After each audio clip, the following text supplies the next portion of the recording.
Most men who get robbed know the moment it happens. They feel the hand in the pocket. They see the door swing shut. They watch the number change on the screen. Percival Newman never felt a thing. For 18 months, he handed over his trust, his paperwork, and $510,000 to a woman with a business card that said one thing and a life that said something else entirely.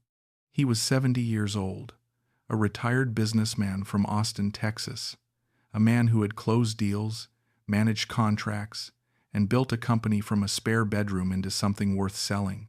He thought he knew what a professional looked like. He was wrong about that in the most expensive way a man can be wrong. The first time I walked into Nora Reyes' office, I remember thinking, finally someone who knows what they're doing in this country. The office was in Makati, 4th floor of a clean commercial building, the kind with a security desk in the lobby and a directory board by the elevators.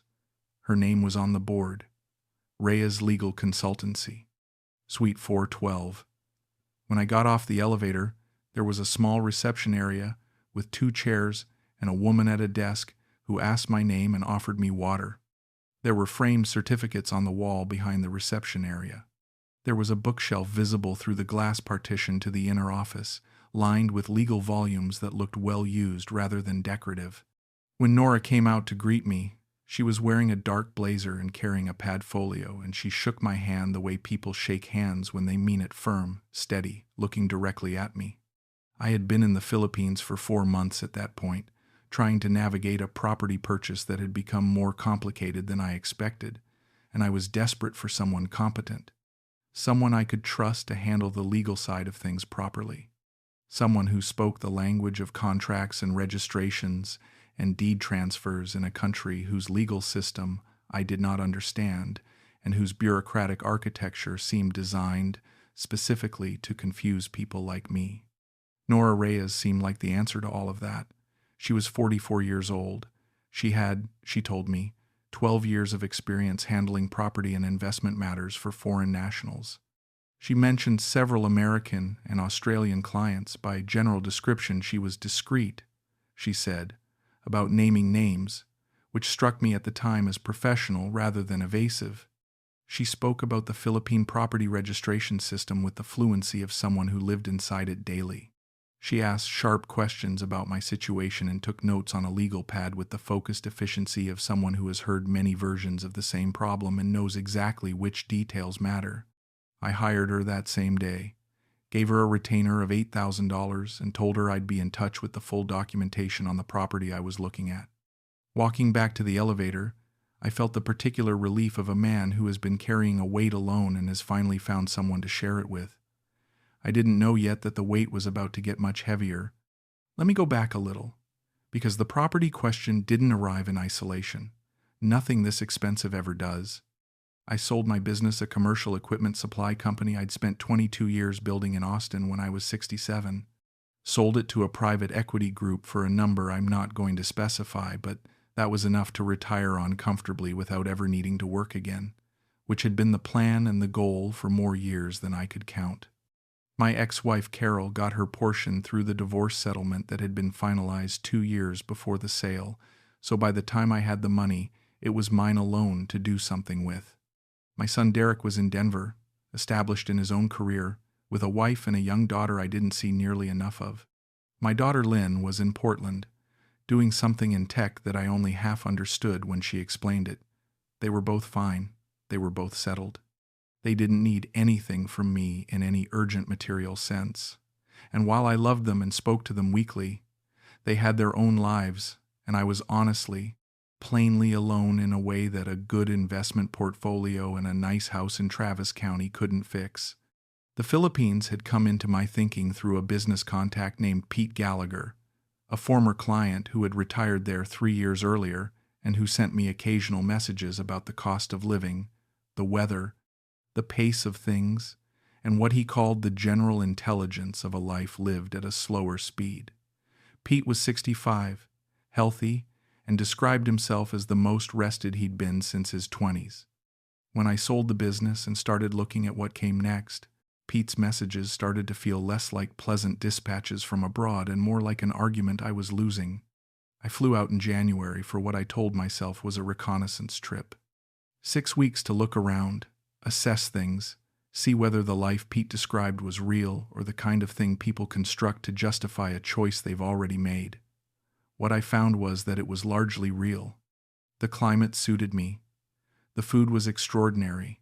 The cost of living was dramatically lower than Austin. And there was, I'm going to say this plainly, an ease of starting over in a place where nobody knew what you used to be, where your identity wasn't fixed by 22 years of being the guy who ran the equipment supply company, where you were just an American retiree with time and a little money and enough curiosity to figure out what the next chapter looked like. I also found Celia, not in the way you might expect, or maybe exactly in the way you'd expect.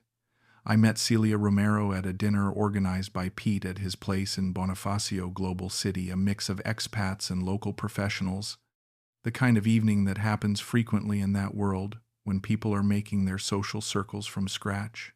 Celia was 41 years old, a university administrator, educated and clear-spoken, and I should say this directly, very good company. We talked for most of the evening about education systems, about the differences between how American and Filipino universities approached practical skills versus academic theory, about her students and what she was trying to do for them. It was a conversation about ideas, which I had not had enough of in the previous 2 years of winding down the business and not yet having a life to replace it with. Celia and I began seeing each other about 6 weeks into my trip. I extended my stay by a month, and then another, and by April I was looking at the possibility of staying long-term and thinking about what that would require practically, which is how the property question arrived.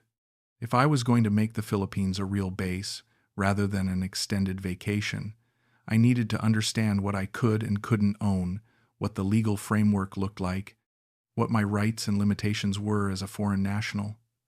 Pete referred me to someone he'd used for his own situation, but that person had since relocated to Cebu and wasn't available. A search online and a few recommendations from expat forums led me to Nora Reyes and her office in Makati. In the first 3 months of working with Nora, I had no reason to question anything. She moved efficiently. She communicated clearly detailed emails summarizing where things stood, what the next steps were, what fees and timelines to expect.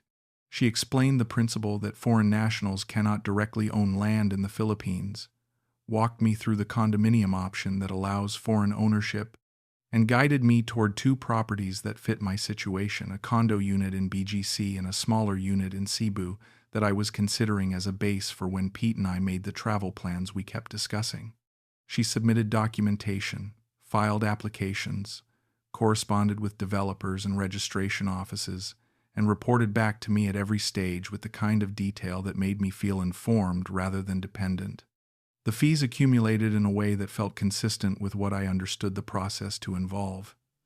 $8,000 for the initial retainer, $22,000 for the BGC unit transaction legal fees, registration costs, government taxes, transfer charges, $14,000 for the Cebu unit process, $15,000 for what she described as a due diligence investigation into both properties, verifying title histories and existing encumbrances. I didn't love how much it was adding up to, but I'd done enough business in my life to understand that complex legal transactions in foreign jurisdictions cost money, and that cutting corners on legal costs was exactly the kind of short-term thinking that created expensive, long-term problems. I paid each invoice as it came with the discipline of a businessman who had learned to trust process over instinct. Around month 4 of working together, Nora mentioned an opportunity. A pre-construction unit in a development in Taguig, a smaller project, a boutique developer, very favorable pricing at this stage because the developer needed to demonstrate sufficient pre-sales commitment to secure full construction financing. She said she had 2 other American clients looking at the same development and could potentially negotiate a better rate if I came in alongside them. The price for my unit would be in the neighborhood of $90,000, but the expected value at completion was significantly higher. She had projections. She had the developer's presentation materials. She had what looked like credible documentation about the project's approvals and timelines. I told her I wanted to think about it. I called Pete that evening and described the opportunity. Pete said he'd heard of similar situations that had gone well and some that hadn't. He said the key was independent verification, not trusting the lawyer's assessment of the lawyer's own recommended investment. He said those words specifically, not trusting the lawyer's assessment of the lawyer's own recommended investment. I heard him. I told him he was right. Then I went back to Nora and asked a few questions about the developer and accepted her answers without doing the independent check Pete had described. That was the first real mistake. The $90,000 check to the developer handled through Nora's office, as she explained, was standard for foreign national clients. To avoid the complications of direct foreign remittance in Philippine property transactions was the moment the shape of things started to change, though I didn't know it yet. Celia asked me once, around the 5th month, how the legal and property work was going. I told her about Nora and the transactions and what we'd accomplished. She listened and then asked who specifically at what firm Nora was registered with. I said her own firm, Reyes Legal Consultancy. Celia asked if I'd verified her with the Integrated Bar of the Philippines. I said I hadn't thought to, that her credentials had seemed self-evident. Celia said the IBP had a public registry and that it was always worth checking. She wasn't alarmed when she said it. She said it the way a person from that country says something they consider basic knowledge, without understanding that to a foreigner it isn't basic at all. I told myself I'd look it up. I didn't look it up for another 2 months, and by then the amount I'd given Nora had crossed the $150,000 mark. There was a rhythm to the requests that I can see now and couldn't see while it was happening. Each one built on the last. Each one had a logic connected to previous transactions, so that the cumulative total felt like the natural cost of an ongoing, complex, legitimate process rather than a number someone was assembling deliberately.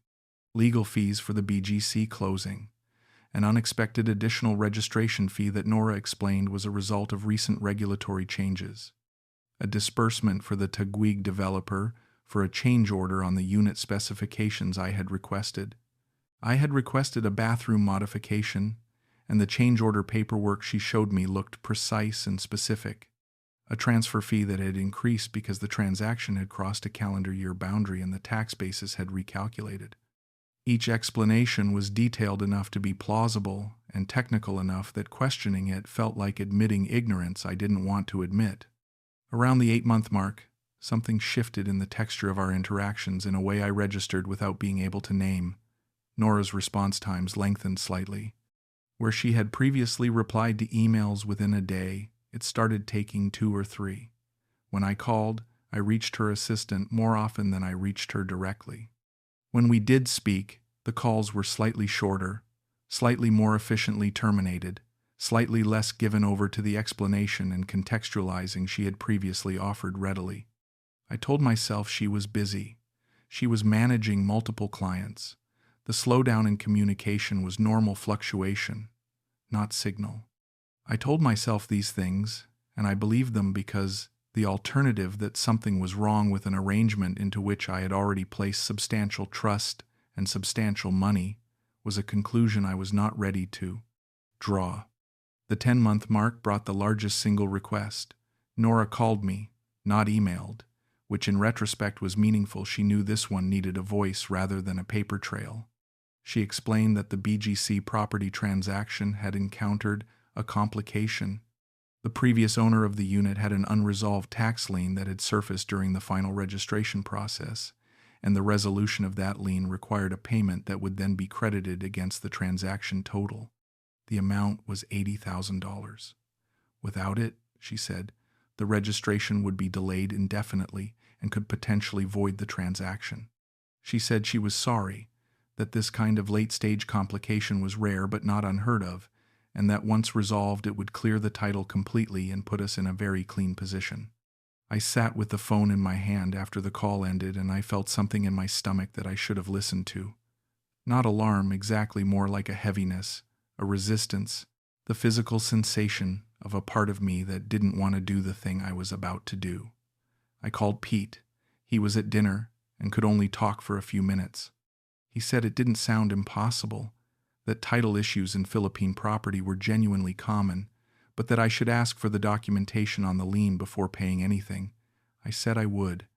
Nora sent me documentation the next morning, a legal notice with official-looking headers and reference numbers and an authoritative appearance that I examined for about 10 minutes before deciding it looked legitimate. I transferred $80,000. The heaviness I'd felt didn't go away after the transfer. It just got quieter, the way a warning light on a dashboard gets easier to ignore the longer you drive without the car actually breaking down. Month 12. Month 13. More fees, smaller ones, the kind that had become routine processing costs, certification fees, a disbursement for a surveyor who needed to verify a boundary on the Cebu property. The running total was past $300,000 by month 13, and I was aware of that number but was processing it as the aggregate cost of a complex multi-property transaction rather than a single figure representing what I'd given to one person. Derek called me in month 13, on a Sunday, in the particular tone he uses when he has something to say and is deciding how to say it. He asked how everything was going with the legal work. I gave him a summary. He asked how much I'd spent in total with Nora. I gave him a number that was accurate. There was a pause that lasted several seconds.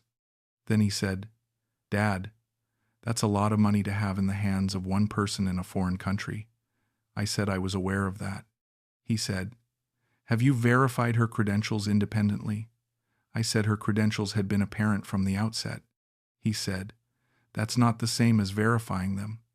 I told him I appreciated the concern and that I had the situation managed.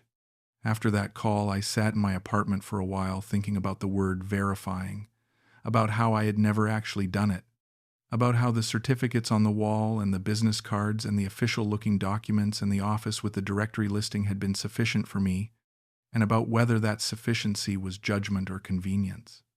The next morning, I looked up the Integrated Bar of the Philippines online registry. It took about 4 minutes to find. I searched for Nora Reyes. I searched for variations of the name. I searched for Reyes Legal Consultancy as a registered firm. Nothing came back. I sat there for a long time looking at that search result. Then I searched again, more carefully, trying different combinations, telling myself I was probably doing it wrong, that there was probably a technical issue with the registry, or I was missing something about how Philippine bar registration worked. I searched for another 20 minutes. Then I closed the laptop and sat in my kitchen looking at the wall. I called Nora's office. I got the assistant. I said I needed to speak with Nora directly, that it was time sensitive. The assistant said Nora was in a meeting and would call back. Nora didn't call back that day. I called the next morning. The assistant said Nora was at a court appearance. I said I needed to confirm something urgent. The assistant took my message. Nora sent an email that afternoon, brief, smooth, saying she'd been in hearings and apologized for the delayed response and asking what I needed. I wrote back and said I'd been looking at the IBP registry and had some questions about her registration status. I kept the email factual and neutral, giving nothing away about how I was actually feeling. She did not respond to that email. I waited 2 days. I called the office on the 3rd day. The assistant answered, said good morning, and when I gave my name there was a pause before she said, "1 moment, please." I waited on hold for 4 minutes. Then the call disconnected. I called back immediately. The line rang. Nobody answered. I called 6 more times that day. The line rang out each time. On the 4th day, I went to the office in person. The security desk in the lobby had a different guard on than the one I'd seen before. I gave the name of the business and he looked at the directory and said there was no Reyes Legal Consultancy listed in Suite 412. I said there had been. He said perhaps I had the wrong building. I rode the elevator to the 4th floor and walked to Suite 412. The suite had a different nameplate on the door. Inside, through the glass, there was a furniture company. I stood in that corridor on the 4th floor of a building in Makati and understood something that I had been avoiding understanding for several months. I don't have clean language for what the next few days felt like. I went back to my apartment and I went through everything, every document, every email, every receipt, every invoice. I was looking for anchors, for the things that were verifiably real, for the evidence that would tell me where the legitimate process ended and the fraud began. What I found was that the line was impossible to locate with any precision. Some of the documents looked real. Some of them were probably real government receipts that might actually have been paid, registration filings that might actually have been submitted. Some of them were clearly fabricated. Once I was looking at them with the specific eye of a man who understood he'd been deceived, rather than the trusting eye of a client who had no reason to question what his lawyer was sending him. The Taguig development, I could find no trace of online. The $80,000 tax lien resolution, the documentation Nora had sent me, had a reference number that searched against official government records and produced nothing.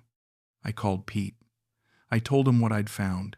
He was quiet for a long moment, and then he said he was coming over. He arrived an hour later, and we sat at my kitchen table and went through the documentation together, which was both useful and humiliating.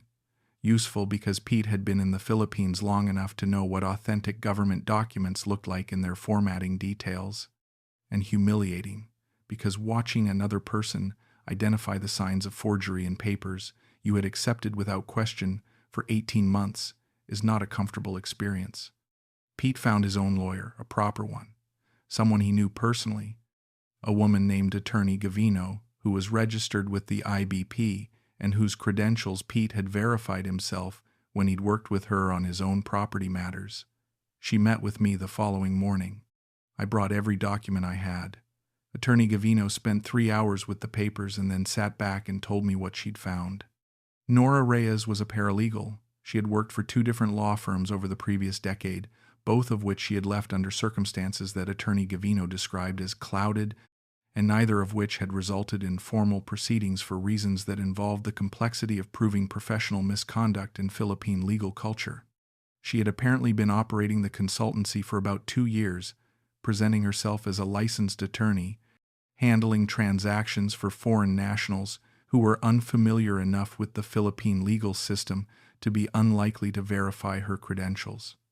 The certificates on the wall of the office, which had apparently been rented by the month and vacated before my visit, had been fabricated. Her business cards identified her as Addie Nora Reyes, the Addie, prefix reserved in the Philippines for licensed attorneys. She was not one. The BGC condo transaction had a partial foundation. In reality, there was a real property, a real developer, real registration filings, but the excess charges above the legitimate transaction costs had gone elsewhere. The Cebu property was real, and the transaction had been filed, but not in my name. It had been registered to a name I didn't recognize, which Attorney Gavino said was consistent with a pattern she'd seen in fraudulent foreign national property schemes, where the actual property ends up titled to an associate who can later sell it. The Taguig development was entirely fictional. The $80,000 lien resolution had gone nowhere traceable.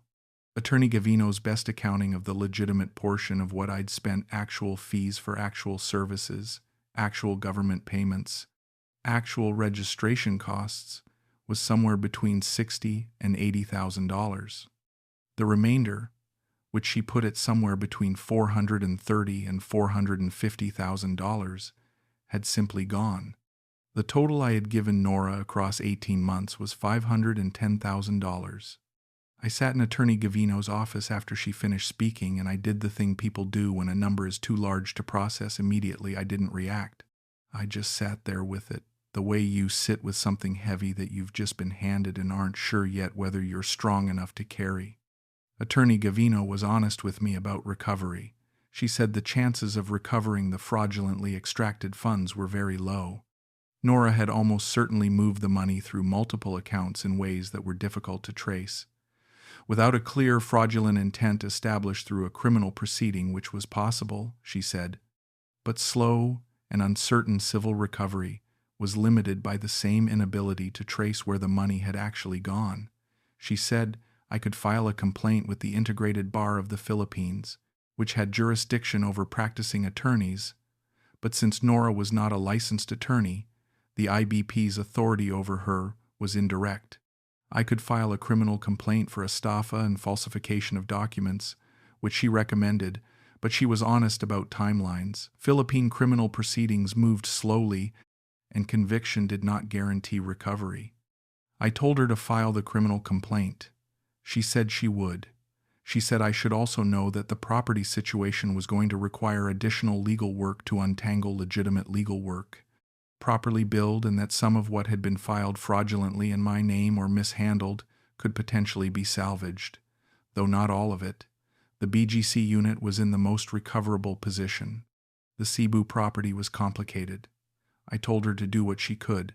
Then I went back to the apartment and called Derek. That call was one of the harder conversations of my life, and I've had some hard ones. Derek didn't say I told you so. My son has enough character not to do that. But he asked careful, quiet questions. How much, when I'd first noticed something wrong, what I'd done to verify credentials at the start, and the answers I gave him were honest, and each one was a version of the same sentence. I didn't, I assumed. I thought the appearance was the thing. He listened to all of it and then said he was coming out. I told him he didn't need to do that. He said, "You're my father, and you just lost over $500,000 in a foreign country. I'm coming." I didn't argue a second time. Derek arrived on a Wednesday. He is 38 years old and has more of his mother's pragmatism than my tendency to process things alone, which in this situation was genuinely useful. He sat with the documentation, sat with Attorney Gavino for 2 hours, asked the kind of focused technical questions that I was too close to the situation to think of, and came back with a clearer picture of the realistic recovery path than I had been able to construct from inside my own shock. The short version was this. The criminal complaint had merit, and Attorney Gavino was confident in the estafa and falsification charges, but it would take years. The BGC property had a reasonable chance of being salvaged through legitimate refiling once the fraudulent paperwork was identified and corrected. The Cebu property was in contested territory. The money that had been extracted in excess of legitimate fees was almost certainly gone. Derek also said something that I needed to hear from another person rather than find on my own inside my head. He said, "This wasn't your fault in the way you think it was." I said I'd given $510,000 to a woman I never verified. He said, "You verified her the way any reasonable person would. You saw an office and credentials and professional behavior, and you took them at face value because that is what a reasonable person does. She built a system specifically designed to fool reasonable people. That's on her, not on you." I thought about that for a long time after he went to bed that night. I'm still thinking about it. Celia was kind throughout all of this in a way that I didn't expect and didn't take for granted. She came to the apartment the evening after I'd found the empty office, and she didn't ask a lot of questions. She made food and sat with me and let me talk when I wanted to talk and be quiet when I needed to be quiet. She said something once that I've held on to. The Philippines has good people and bad people, same as every country. You found one of the bad ones.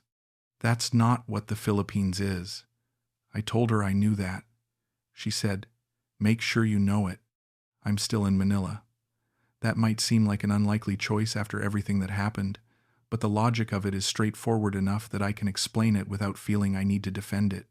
Going back to Austin would mean going back to the house in Travis County and the life I'd already decided wasn't enough, alone in the same way I'd been alone before all of this, except now, also down $510,000. And without even the compensation of having tried something. The criminal complaint is active. Attorney Gavino is working the property situations. The BGC unit appears salvageable.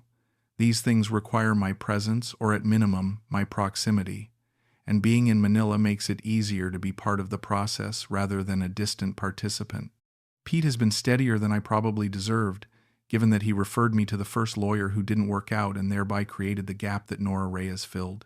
He didn't say much about that, and I didn't press it, because assigning blame across a chain of reasonable decisions in hindsight is not a productive exercise, and he's a good friend. He comes by twice a week and we talk about things other than the situation, his children, the neighborhood developments, a book he's reading about Southeast Asian economic history, whatever I happen to be thinking about.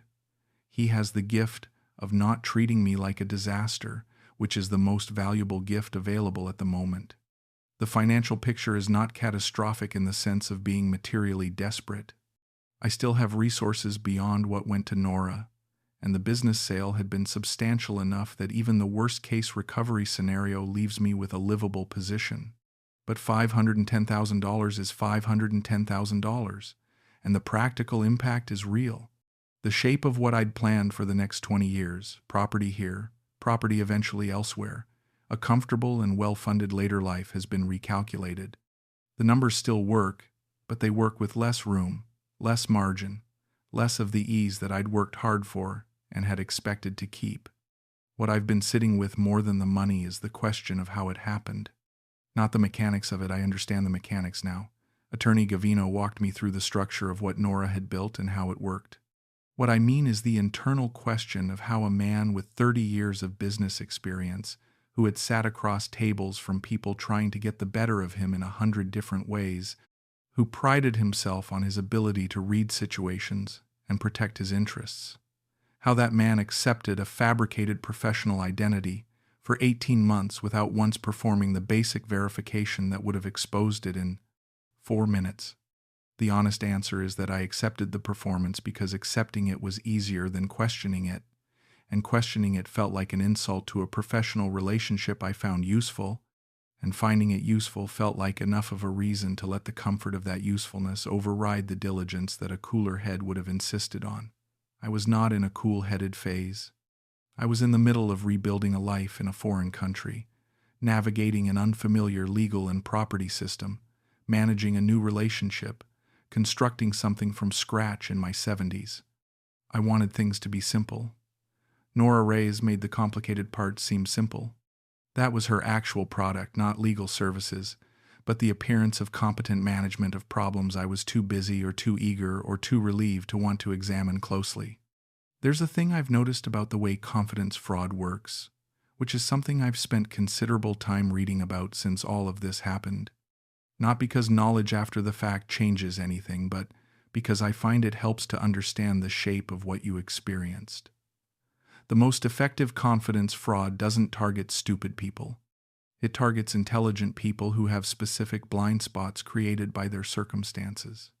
A man who has successfully built and sold a business has a particular kind of confidence in his ability to evaluate people and situations.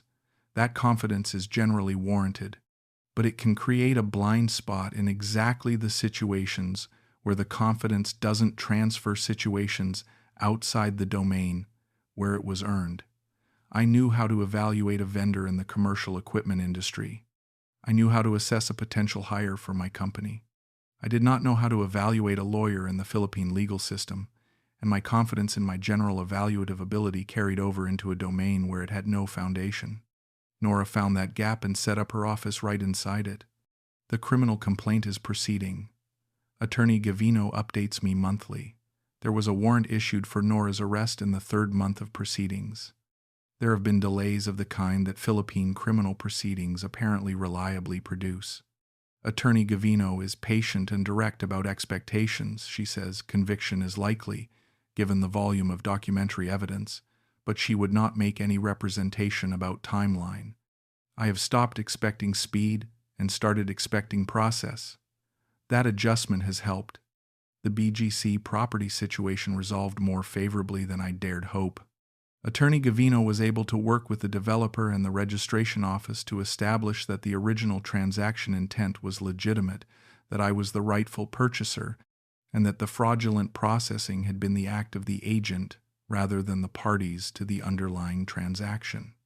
It took 7 months and a significant additional legal fee paid to Attorney Gavino, verified, her IBP number checked against the public registry before I signed a single engagement document. But the unit is now properly registered in my name. I will not be living in it. The carrying costs and the associations make that unappealing. I've listed it for sale. Whatever it brings will partially offset the loss. Derek calls twice a week now, which is more than before all of this, and I've decided to take that as the silver lining that I suppose it is. Before the Philippines, before the fraud, before the $510,000 education in the gap between professional appearance and professional reality, Derek and I talked on a schedule that was affectionate but routine, weekly, Sunday mornings, comfortable and not particularly deep. Since all of this, the conversations have been longer and more honest in both directions. He told me things about what it was like to watch his father disappear into a new life on the other side of the world that he hadn't said when it was happening. I told him things about what it was like to be 70 and starting from zero that I'd been carrying without saying. I'm not going to claim that losing $500,000 was worth the improvement in my relationship with my son, but the improvement is real, and I'm going to keep it. Celia and I are still together.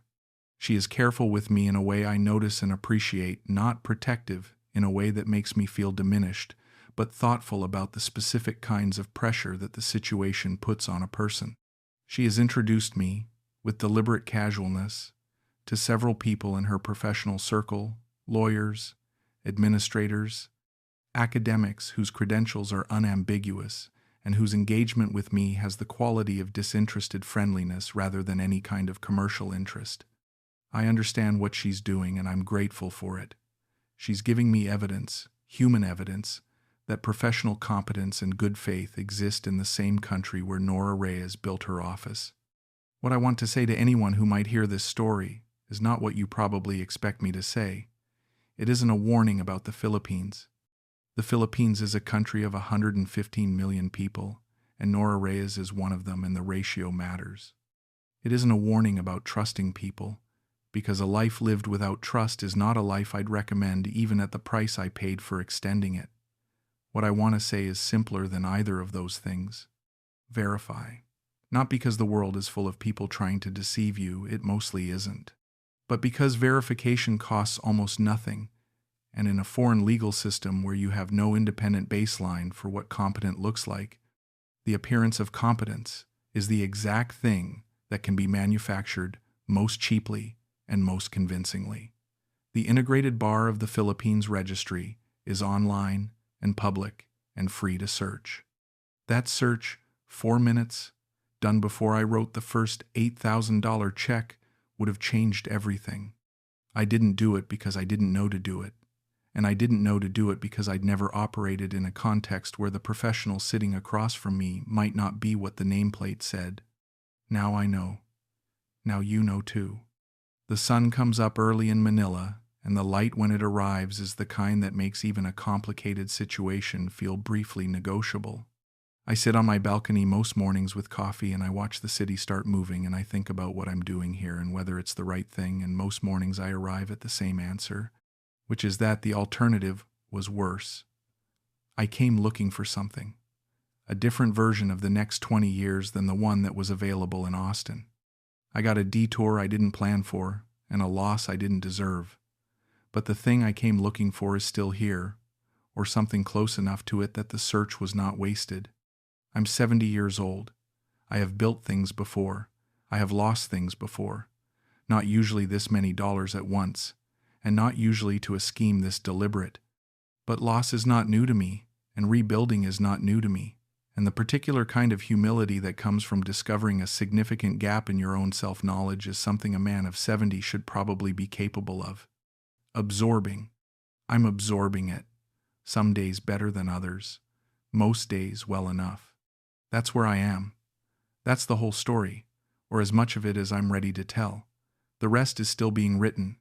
In a criminal proceeding in a Makati courthouse, and in a property registry, and in a relationship with a woman who asked me once whether I'd verified something and was right when I said I hadn't, and in a twice-weekly phone call with my son that has more in it now than it used to. $510,000. 18 months. A woman with a business card that said Ati, and a life that said something else entirely. And a man who thought he knew what a professional looked like, learning, at 70, that knowing is not the same as checking. It's a distinction I won't confuse again. There are things about Nora that I've tried to understand since all of this came apart. Not because understanding them changes anything practically, but because I'm the kind of man who has always needed to know the full shape of a thing. Attorney Gavino, as the investigation has developed, has shared fragments of what emerged from the criminal proceedings, details about Nora's background, her history, what people who worked alongside her at the two legitimate firms described. I'm not going to pretend any of it fully explains her, but it fills in the picture enough that she becomes slightly more human and slightly less of an abstraction. She had, by all accounts, been genuinely competent as a paralegal. The attorneys she'd worked for described her as sharp, meticulous, the kind of person who remembered details across dozens of active files and who had an intuitive grasp of procedural complexity that made her extremely valuable in a support role. She was reportedly passed over for opportunities she'd expected, for reasons that may or may not have been fair, and had apparently concluded at some point that the legitimate path to what she wanted was too slow, too uncertain, and too dependent on other people's willingness to recognize her ability. So she built her own path, one with a nameplate and certificates and an IBP number that wasn't hers, and a practice that targeted people who wouldn't know to check. I'm not offering this as mitigation. She made choices that harmed people, and the harm was significant and deliberate and built on sustained deception over a long period. But knowing she was not purely fictional, that there was a real person in there with real competences and real frustrations and real decisions that went very wrong, keeps me from flattening the whole experience into something simpler than it was. She wasn't a cartoon villain. She was a person who decided that a particular kind of fraud was easier than the alternatives she could see, and she was wrong about that in the ways that matter, and she is now dealing with the consequences of being wrong. I've been thinking about consequences in a broader sense these past several months. Not consequences as punishment. I'm too old and too tired to spend much energy on wanting punishment delivered to anyone. Consequences as in the natural downstream effects of choices. The choices she made led to the Makati courthouse and an arrest warrant. The choices I made led to a kitchen table in BGC with a stack of documents I was examining for signs of forgery. The choices I should have made earlier, the verification, the independent check, the follow-through on the questions that Derek and Pete and Celia all asked in different ways, and that I deflected in different ways. Those unmade choices are where the honest accounting sits. Pete and I talk about this sometimes, in the oblique way that men of our generation talk about things that feel personal. He told me once that the common thread in bad decisions he'd seen expatriates make, himself included, in smaller and less costly ways, was the decision to want something to be true more than to know whether it was. I thought about that for a long time. I wanted Nora to be what her card said she was. I wanted the property transactions to be as clean and straightforward as she presented them. I wanted the Taguig development to be real. I wanted there to be someone competent managing the complicated parts of a life I was trying to build. The wanting was strong enough that it provided its own evidence, and the evidence she provided merely confirmed what I already wanted to believe. There's a line in business that I used early in my company. I said it to employees, to vendors, to myself during the lean years when optimism was the only tool that worked. The line was, hope is not a strategy. I said it about logistics, about sales projections, about the gap between what you wished the market would do and what you needed to plan for it actually doing. I said it enough times that it became part of the internal grammar of how I operated, and then I came to the Philippines at 70, looking for a new start, and I let hope become my strategy for the most important financial decisions I was making. The irony is not lost on me. It took until about the third month after the restaurant with Alonzo, different story, different man, but similar trajectory of smart person, outsmarted by their own wanting, that the full dimension of that irony settled in. I'm writing all of this down, which is something I don't normally do. I've never been a journal keeper, never been a person who processed things through language on a page. But Attorney Gavino said early in the process that I should document everything I remembered about my interactions with Nora, dates, conversations, specific statements she made, the context in which financial requests were presented. The exercise of writing down one thing for legal purposes unlocked a habit of writing down adjacent things for personal purposes, and somewhere in the past several months, this account has assembled itself. I don't know yet what I'll do with it. Derek suggested that other people might benefit from hearing it. He said it wasn't a story about foolishness, it was a story about a specific vulnerability that other people in similar situations might not know they have. I told him I'd think about it. I'm still thinking about it. The Cebu property situation resolved partially. Attorney Gavino was able to establish my claim to the purchase funds and negotiate a partial recovery from the developer, about 35% of what I'd paid, on the basis that the developer had accepted funds from an unauthorized agent without performing adequate verification on their end. It's not a full recovery. It's something. The developer was motivated to settle quietly rather than face proceedings that would reflect poorly on their own due diligence, which I understand is the kind of pragmatic alignment of interest that business runs on. I'll take it. The BGC unit sold in month 9 of the recovery process. The sale price was above what I'd originally paid, which means that piece of the situation actually produced a positive outcome, not enough to offset the broader loss, but enough that the accounting for that specific transaction closed on the right side of the ledger. I gave Attorney Gavino a bonus when the sale completed. She said it wasn't necessary. I said it was to me, because competent professionals doing what they say they're going to do was worth acknowledging in a period when I'd had ample occasion to notice the alternative. My daughter Lynn called me around month 7. She and I are less close than Derek and I, different personalities, different ways of engaging, the result of a long and complicated history that preceded all of this. But she called, and the call was longer than our usual ones, and she said something toward the end of it that I've thought about since. She said, "Dad, you went to the Philippines looking for a life. You found a complicated one. That's actually not as different from what you wanted as it feels like right now." I said I supposed that was one way to look at it. She said, "What other way is there?" I didn't have an answer for her. Maybe she's right. A life with things to navigate and sort out and fight for is at least not the empty corridor I'd been looking at in Austin after the sale. It's not what I ordered, but it's not nothing either. Celia made me dinner last Tuesday. She made it the way she makes everything, with the precise, unhurried attention of a person who does ordinary things well and doesn't need to make a production of doing them well. We ate on her small balcony in BGC with the city below us, doing what the city does at 7 in the evening, which is a great deal. I told her I'd been writing some of this down. She asked what it was for. I said I wasn't sure yet. She said, "Sometimes things don't need to be for anything.